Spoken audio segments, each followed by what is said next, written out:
I don't know it's worth to ask, but you don't want to miss that about JVP and Jadihala Urumaya and other parties, their growth, how healthy is for the Sri Lanka? I don't know that they're going to grow. You know, this jump from 1 to 13 to 39 or whatever it is of JVP is purely because they were on the backs of the SLFP. I think the election is going to come probably in December, when the JVP are going to be on their own. We'll see whether they get 39 seats. Are they going to get about 15? The Sinhala people realize that these are the guys who are blocking the peace. Where the JHU is concerned, I'll be jolly surprised if they return one person to parliament next time. And if they do, then the Sinhala people deserve what they get. If they want Buddhist monks running around defaming the religion to which my mother belonged, I come from a strictly very potent Buddhist family. My mother's half, my Christian half, come from my father. It's time that the Sinhala Buddhists asked, is this what Buddha taught? And once that is pointed out, I think the Buddhist monks will have to pipe down. Dr. Sanivaratna, I have a lot to talk to you, but the time doesn't permit. But I have even your interviews in the past, SBS Dateline interviews and Washington interviews, plus extra, plus some of your experience in your profession, that secrecy and health and so many other things I have read, and I have a lot of things to ask, but the time doesn't permit. But as a closing, what would you like to say to the Sinhala and Tamil diaspora?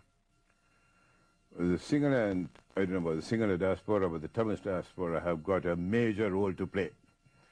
They have to do, or you have to do, things that Mr. Prabhaharan can't do in the Vani. That is to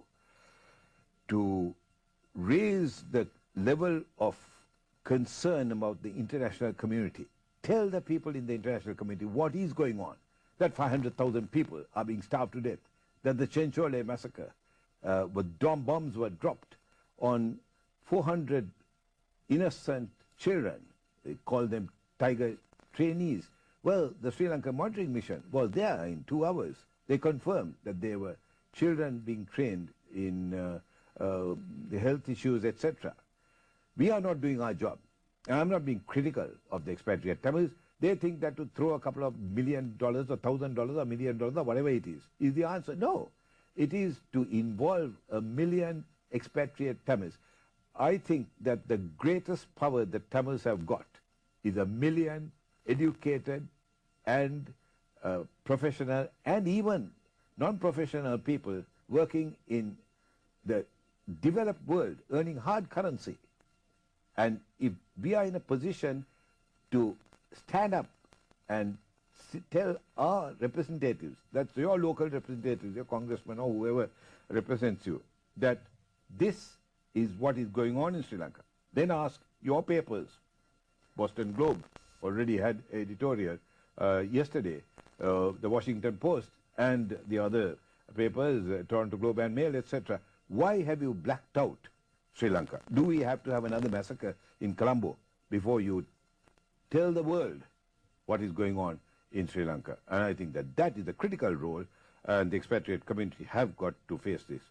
And one more word, you may not like it coming from me, but this infighting between Tamil groups outside, you know, it's petty. I mean, who's going to be appointed to the Covil board or some rubbish like that? What does it matter? We are fighting a repressive regime of a barbaric nature.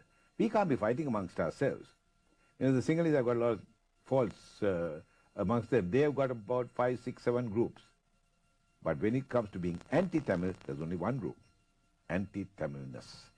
Now, we don't have a pro-Tamil people that all of this petty fighting that goes on, and I saw some of it yesterday in Boston, where several Tamil groups refused to come for my meeting because we held it in a hall, a house, which other Tamil groups did not come to.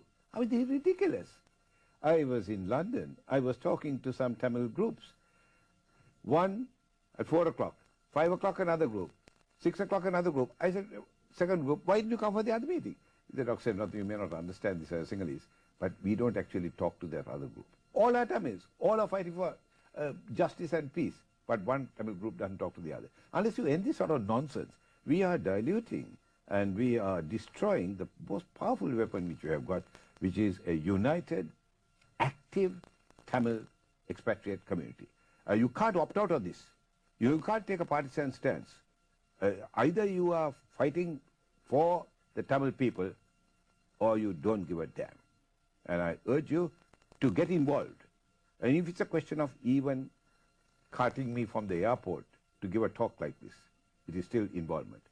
My greatest worry is that the Tamil people who fled the country because of human rights violations of their own, their human rights violations, usually or most often the 1983 massacre, then come here, settle down, and they don't want to know anything more. Thank you, Dr. Brian Senivaratna, actually Dr. Senivaratnam. Thanks for your time. It was great to have you here. Thank you very much indeed. Thank you.